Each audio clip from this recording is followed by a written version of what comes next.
Você já pensou o que é sucesso para você? Você já pensou se o que você deseja para você é você que deseja ou foi um desejo implantado em você? Você já pensou se aquilo que você olha, que você admira e que você quer para você realmente faz sentido para você? Onde isso nos afeta? Isso afeta a gente na nossa capacidade de escolher. Isso afeta a gente na nossa capacidade de imaginar. Isso afeta a gente na nossa capacidade de desejar. Todas as instâncias da nossa vida são afetadas por esse controle.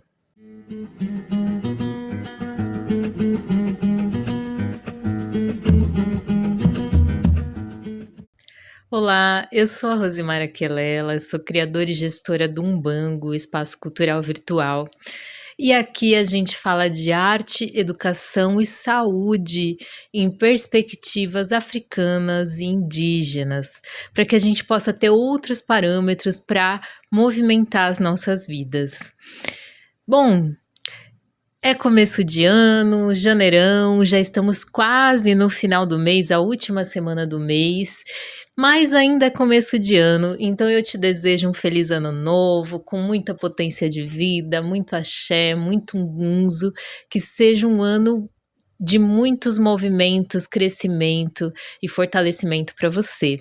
E sendo um ano novo, muita gente faz aquele processo de no final do ano elaborar ali umas metas, uns focos, uns objetivos para o ano seguinte. E muitas vezes também a gente não pensa no movimento que a gente precisa fazer do nosso corpo, do nosso processo de vida entre o que a gente deseja e essas metas a serem alcançadas. E aí a ideia desse vídeo hoje é que a gente traga aqui uma reflexão sobre movimento, que é uma coisa que tá aí na nossa vida o tempo todo atuando e a gente quase não pensa sobre isso. Então vamos lá pensar um pouquinho sobre movimento? A gente vai falar aqui sobre movimento no sentido literal e no sentido abstrato. Então a gente vai falar sobre o movimento físico do corpo, mas a gente também vai falar sobre o movimento psíquico, sobre o movimento cognitivo, sobre o movimento emocional, sobre o movimento espiritual, enfim, porque tudo isso é interdependente, como a gente vai ver ali mais para frente. E também, gente, eu sou uma pesquisadora que tenho como base educacional o movimento. Eu sou bacharel em dança, sou psicomotricista, e enfim, tenho aí uma longa relação de anos com o movimento, então é impossível eu não trazer essa reflexão para vocês, né? É muito importante aqui para mim também, como uma pessoa que pensa sobre isso, compartilhar, iniciar um ciclo de maiores compartilhamentos a partir justamente do movimento, que é a área que mais me movimenta na vida. Então, para fazer essa reflexão aqui, eu vou trazer primeiramente Exu, não como uma entidade espiritual, nem como uma figura mitológica, mas como uma base epistemológica, ou seja, um fundamento para gerar saberes. E vou trazer também como referência um artigo chamado Movement, de uma intelectual israelense pró-Palestina, a Agar Kotef. Ela é uma grande estudiosa sobre os movimentos de migração, enfim, ela tem uma pesquisa profundíssima sobre isso. E eu vou trazer aqui como referência principal um artigo dela, porque o estudo dela é muito grande, e vou deixar aqui para vocês as referências, né, na descrição do vídeo, para que vocês possam acessar esse artigo e ver essas ideias profundas que a Garkotef traz para a gente. Então, assim, Exu como base epistemológica vai ser o que a gente vai usar para falar, primeiramente, de um tipo de movimento que existe, que está ali enraizado na nossa ancestralidade, mas que ao mesmo tempo é muito tolhido dentro da nossa sociedade. E a Agar Kotef vai levar a gente a pensar sobre o que é o movimento dentro da perspectiva ocidental. Então, é dentro desse encontro aí, é nessa encruzilhada que a gente vai fazer as nossas reflexões. E como não poderia ser diferente, para iniciar todo esse processo de reflexão, eu vou trazer para vocês um vídeo de um artista que tem uma galeria online chamada Rizoma Galeria, o Sindri Mendes. Ele produz arte visual, é um artista do Pará. Enfim, ele tem um repertório maravilhoso artístico que está disponível lá no Instagram, que está disponível numa página web, então vocês podem olhar lá as obras dele, enfim, encomendar, recomendo, porque o trabalho dele é realmente muito bonito, é incrível. E então eu vou trazer esse vídeo para que a gente dialogue primeiramente sobre essa força do movimento exusístico. O que é isso? Vamos lá ver o vídeo?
Que coisa maravilhosa, né, gente, esse vídeo. Nossa, eu vi ele várias vezes, assim, e todas as vezes que eu vejo eu falo: "Cara, que incrível mesmo o trabalho dele". Enfim, na página dele tem coisas maravilhosas, deem uma olhada lá. Mas, assim, disso que eu mostrei aqui para vocês, eu quero primeiramente trazer essa reflexão sobre o corpo enraizado, né. Nessa perspectiva exusística, a gente tem uma percepção do enraizamento no corpo. O corpo é fundamento da vida, o corpo é onde tudo se encontra, o corpo é a grande encruzilhada, onde a gente vai ter a nossa capacidade de comunicação, a força da nossa palavra, as nossas ações, onde a gente vai poder ler o ambiente e se relacionar com ele, interagir com ele. Então, o corpo é uma dimensão profunda de existência, né? E o movimento permeia todo esse corpo. Então, não tem como a gente olhar e falar de corpo sem falar de movimento. E também não tem como a gente falar de corpo sem pensar nesse ser que é esse corpo, né, que se aprofunda, que habita profundamente esse corpo. Então essa é uma primeira instância que, para mim, é importante trazer aqui nesse processo de reflexão.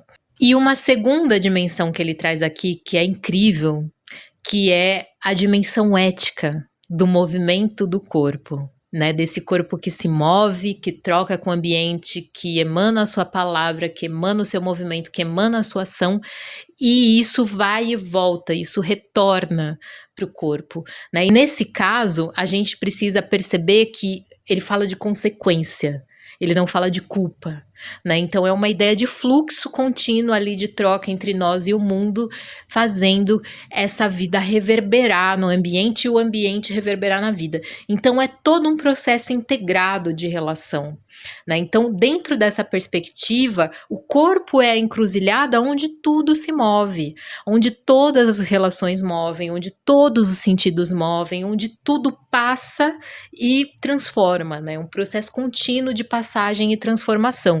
Então, nessa perspectiva exusística, a gente vai ter, né? Eu vou chamar aqui de perspectiva exusística, que é essa ideia desse corpo que está em constante troca com o ambiente. E aí, quando a gente olha, né, para Exu como figura epistemológica, que é a figura onde as contradições se encontram, a gente vai lidar também com a ideia de que o racional não se opõe ao instintivo. Então, o movimento nessa perspectiva exusística, ele é um movimento que, ao mesmo tempo que é racional, é um movimento instintivo, né? Então essa troca com o ambiente, ela não é uma coisa demarcada, quadrada, repetitiva. Ela é uma troca de acordo com a escuta que a gente tem do ambiente. Então é um jogo de pergunta e resposta que gera uma nova pergunta, que gera uma nova resposta, né? E um fluxo constante de percepção, ação, retorno, percepção, ação, retorno. Isso fica ali, né, no processo espiralar, como a gente já ouviu muita gente falar, mas retomando aqui, né? Então é um contínuo, não termina e ao mesmo tempo não se repete, não é algo que a gente consegue enquadrar, não é algo que a gente consegue repetir muitas vezes, porque no final das contas é algo que está dependente da troca com o ambiente. E como o tempo sempre é outro, né? O tempo nunca se repete, ele é sempre outro, então a gente precisa também estar nesse constante estado de transformação. É um movimento mandingado, né? O que seria esse movimento mandingado aqui que eu quero trazer para vocês? É a ideia de um movimento que ele é estratégico. De acordo com o ambiente, com a situação, ele vai sendo um movimento estratégico e, ao mesmo tempo, um movimento que não pode ser controlado, que não pode ser contido, né, por outras forças exteriores. Ele negocia com essas forças, mas ele não é contido. Ele segue em fluxo de troca e transformação. É, assim, né, se a gente para pensar, é uma coisa muito forte, muito potente, muito complexa e, ao mesmo tempo, muito simples também, né, porque depende muito dessa relação de presença e consciência no ato do movimento, né, presença, consciência, escuta no ato do movimento. Então é uma forma de se relacionar, né? O movimento, nesse caso, ele é a relação, ele é o processo de relação com todo o entorno, com as pessoas e tudo mais. Enfim, esse movimento exusístico, ele, por ser mandingado, por ser estratégico, ele é algo que se transforma sempre, né? Que está em constante processo de readaptação, de negociação entre o ambiente, entre as pessoas, não pode ser contido, não pode ser controlado, e é algo que está ali em plena vida, em plena vitalidade, né? É um movimento vital, ele não é um movimento mecânico, ele é um movimento orgânico. Então a gente tem aqui um conjunto de saberes. E agora a gente vai para um outro espectro de saber que é com base na obra da Agar Kotef, né? A gente vai pensar sobre o que é esse movimento dentro da cultura ocidental, como que isso funciona para a cultura ocidental. Então, assim, no estudo da Agar Kotef, ela também vai entrelaçar o movimento literal e o movimento simbólico, e ela vai trazer para a gente diversas referências dentro da filosofia ocidental que vão mostrar para a gente quais são essas perspectivas de movimento dentro da cultura ocidental. Então, assim, ela faz um estudo muito amplo, gente. Ela estuda o movimento dentro da política, ela estuda como os corpos são controlados a partir de diversas artimanhas, de diversas estratégias para favorecer esse movimento político.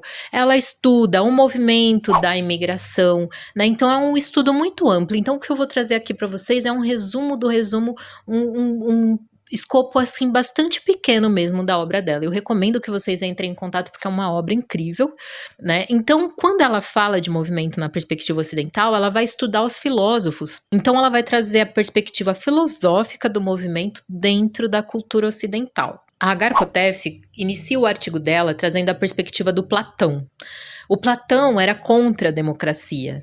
Ele achava que não era possível pessoas com diferentes níveis de conhecimento, com diferentes classes, de diferentes classes sociais, com diferentes condições físicas e tudo mais, ele não achava possível que essa diversidade de pessoas fosse capaz de votar e chegar a um senso comum.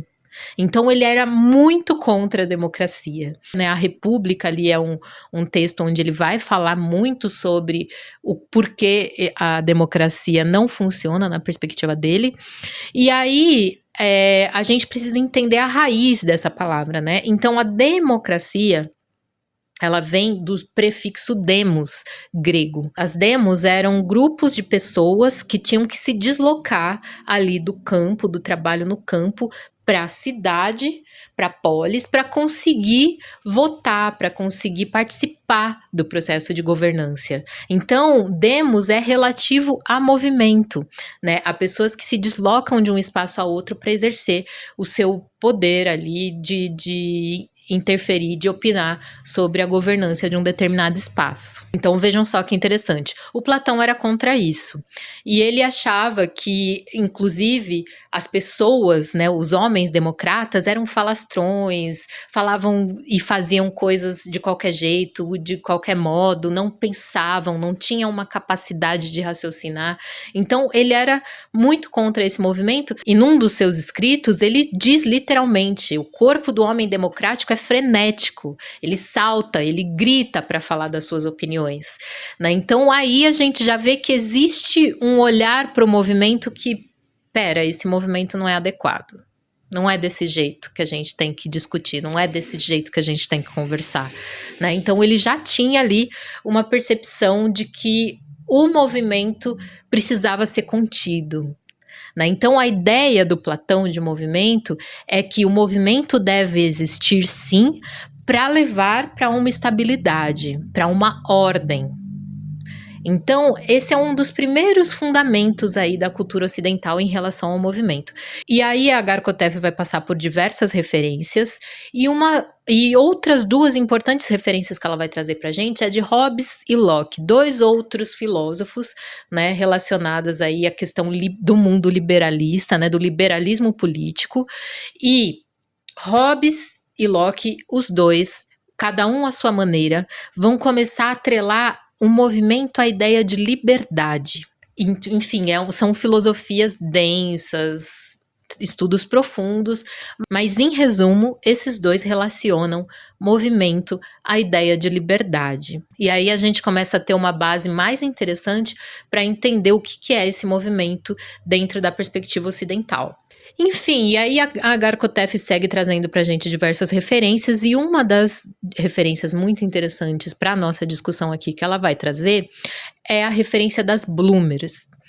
As Bloomers foram mulheres que ali na metade do século XIX fizeram um movimento para reivindicar o direito de não vestir espartilhos e aqueles vestidões enormes. Então, houve ali um movimento de usar uma calça que era usada por baixo dos vestidos, com uma saia mais curta e uma roupa aqui em cima um pouco mais folgada, para que elas conseguissem respirar, né? Porque a roupa naquela época era aquele vestidão com espartilho. O espartilho é uma vestimenta ali, uma roupa que prejudicou muito a saúde das mulheres, né, muitas mulheres morreram com as costelas furando ali os pulmões, porque, enfim, os espartilhos eram muito apertados, então tanto o espartilho quanto as grandes saias limitavam muito o corpo da mulher, prejudicavam muito a saúde da mulher e fazendo com que ela só pudesse ficar em casa, né, confinando essa mulher dentro do lar.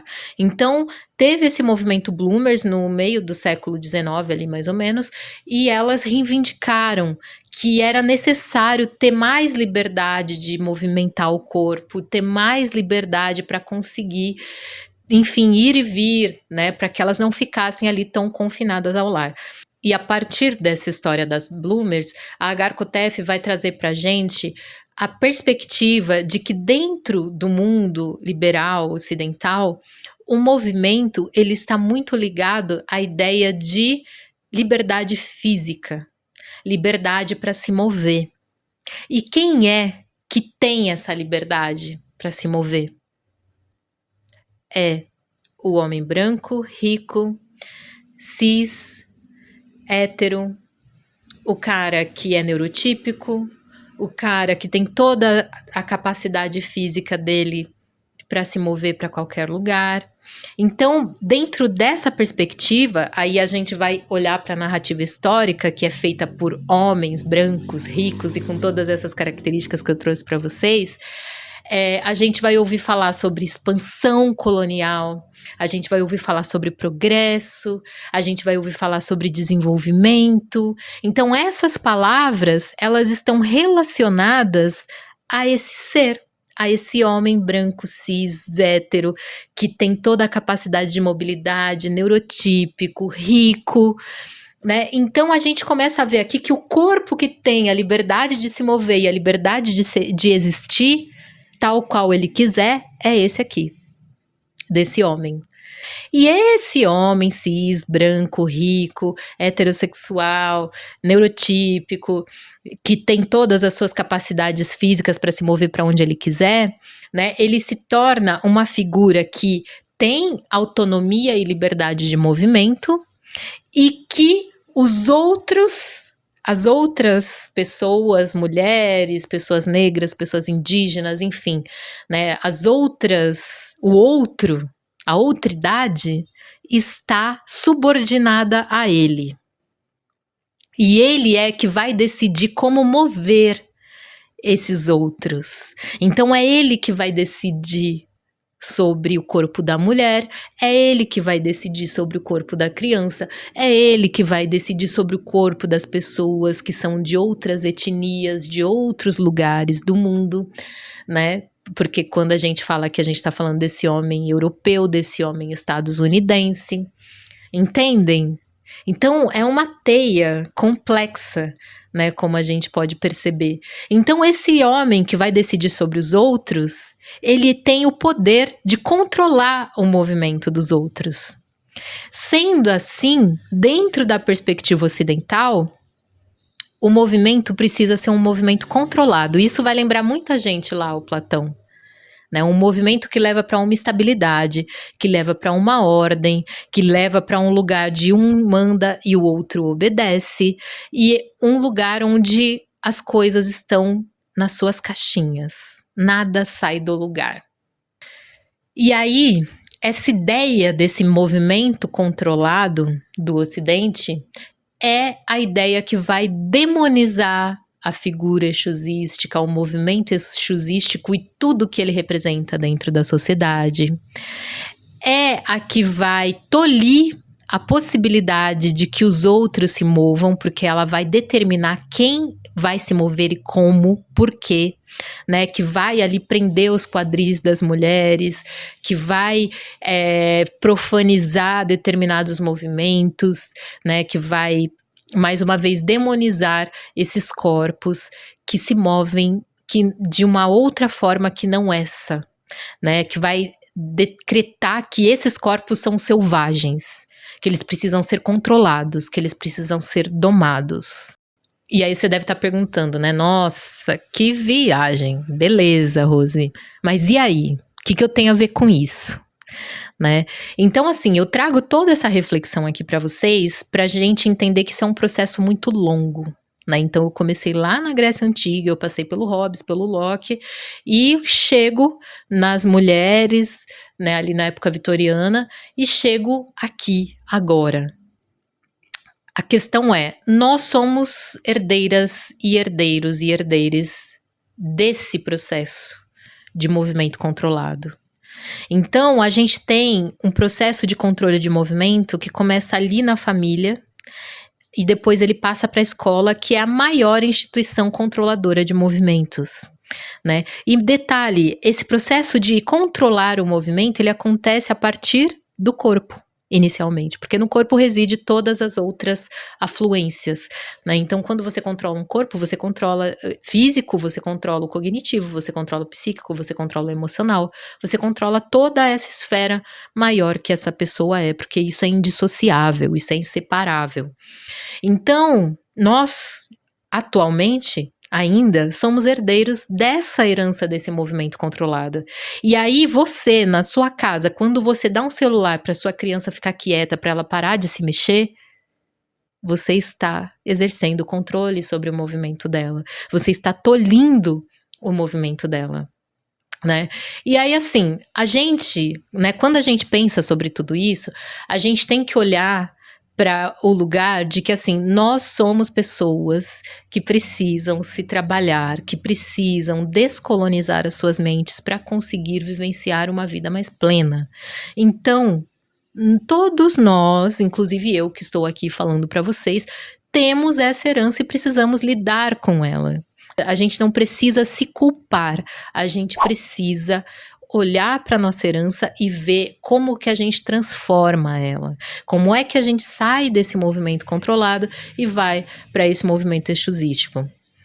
E detalhe, pode parecer uma grande contradição, né? Eu estava falando lá no começo do planejamento, do ano, e aí agora eu estou falando de um movimento exusístico que não é controlável e de um movimento controlado, que a ideia de planejamento ela está muito ligada a essa ideia do movimento controlado.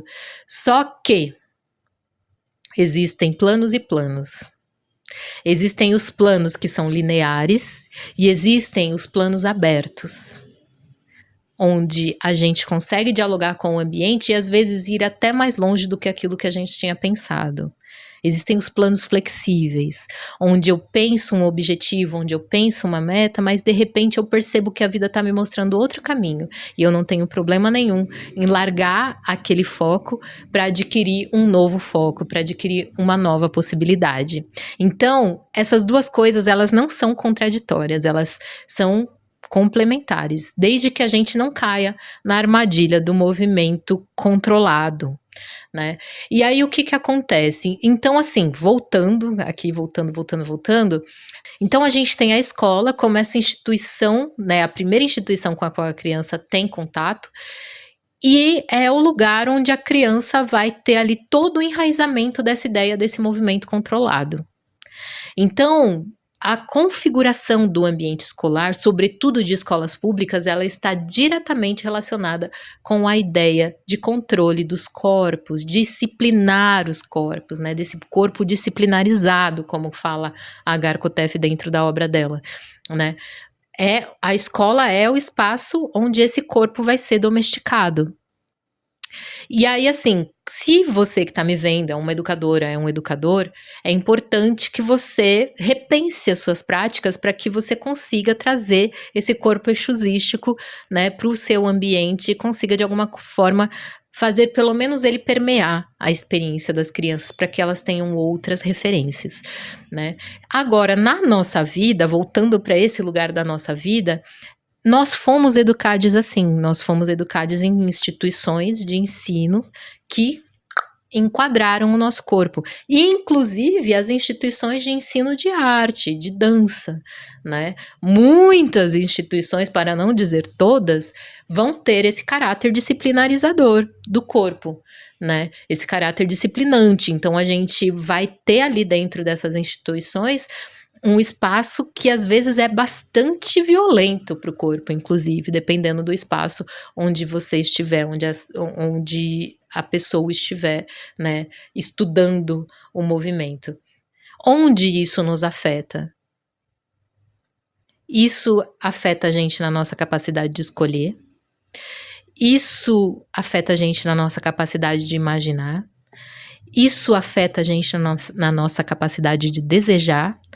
Todas as instâncias da nossa vida são afetadas por esse controle. Quer ver só? Você já pensou o que é sucesso para você? Você já pensou se o que você deseja para você é você que deseja ou foi um desejo implantado em você? Você já pensou se aquilo que você olha, que você admira e que você quer para você realmente faz sentido para você? É denso, né? Pois então, essa questão, essa densidade toda, ela vem de um lugar que nós não nos conhecemos. Nós somos criados para ser aquilo que esperam de nós. Então, o nosso corpo, que é o lugar onde a gente vai ter esse primeiro contato com a gente, onde a gente vai conhecer os nossos desejos, as nossas vontades, as nossas percepções de sucesso, a nossa sensação de sucesso, ele tá quase que apagado, ele tá mudo, ele não sabe falar, porque não foi ensinado a ele dizer, porque não foi ensinado para nós escutar. Então a gente fica preso em referências externas, né, sendo controladas e controlados por aquilo que está posto para nós. E aí é angustiante saber disso, mas temos possibilidades de ampliar o nosso leque. Né? Então, como que a gente faz, Rose, para conseguir sair desse movimento controlado, para conseguir burlar, né, para conseguir mandingar esse movimento controlado? A gente precisa pensar em espaços de segurança, né, em espaços seguros, onde a gente estabeleça uma relação afetiva com as pessoas. A gente precisa pensar em experiências físicas de movimento, onde a gente não vai ser julgade, onde a gente vai poder negociar com o ambiente, onde a gente vai poder improvisar, errar, onde a gente vai poder estabelecer relações, onde a gente vai poder ampliar o nosso leque de percepção física para que a gente consiga abrir as outras portinhas do cognitivo, do emocional, do psíquico. Então, e isso vai estar onde? Onde que vocês encontram isso? As nossas tecnologias ancestrais deixadas, como samba, como jongo, como capoeira, como samba de roda, como tantas e tantas e tantas manifestações culturais de matriz africana e indígena, a gente vai ter essa possibilidade de trabalhar com esse corpo exusístico, com esse corpo da escuta, com esse corpo da relação com o ambiente. E mais, mesmo nos ambientes urbanos, foram gerados diversas possibilidades, né, de culturas urbanas que permitem esse lugar de experimentação e de relação exusística com o corpo, né, desse corpo aberto que está aí para se repensar e para se relacionar com o ambiente, para ter uma vida mais plena. Então, a gente pode também acessar essas ferramentas que vão sendo criadas de tempos em tempos. Dentro do ambiente urbano, a gente tem N manifestações que são adaptadas, que podem ali trazer para a gente essa experiência. E chegando até aqui, eu aproveito e te convido. Eu vou deixar aqui embaixo um outro link que é de uma lista de espera para a Vivência Zola, que é algo que eu estou retomando. Eu comecei lá quando eu cheguei no Brasil em 2022, mas eu, por uma questão mesmo de percepção de vida, de percepção de tempo, de entendimento de que eu precisava amadurecer a ideia, eu congelei ela um pouquinho, congelei não, né? Eu fechei ela um pouquinho ali e agora eu vou retomar essa vivência. Então ela deve acontecer ali em meados de março e eu vou deixar para vocês aí a lista de espera para quem tiver interesse e deixando ali os seus dados, porque quem estiver nessa lista de espera, assim que abrir as vagas, eu vou disponibilizar para vocês já né, vão ser as primeiras e os primeiros a serem avisados, né. Então a vivência Zola é uma invenção que faz parte desse processo, né, desse estudo dessas culturas ancestrais e é formatada a partir da dança afro, a partir da psicomotricidade. Eu vou entrelaçar esses 2 saberes, que são saberes muito caros para mim, muito importantes, para que a gente gere aí uma vivência onde a gente possa acessar esse corpo exusístico que se relaciona, que se enriquece, que se potencializa e potencializa a vida do ambiente, né. Então fica aí a dica para vocês. E por fim, minha gente, é isso, né, a gente está num mundo que foi criado para que nós fôssemos mecanismos, para que nós fôssemos engrenagens completamente controladas dentro, né, de um escopo de vida muito ínfimo que a gente tem ali para só servir, para ser gente que serve, para ser gente que é ferramenta para um sistema maior acontecer. E ao mesmo tempo a gente tem as tecnologias de resistência deixadas pelos nossos ancestrais.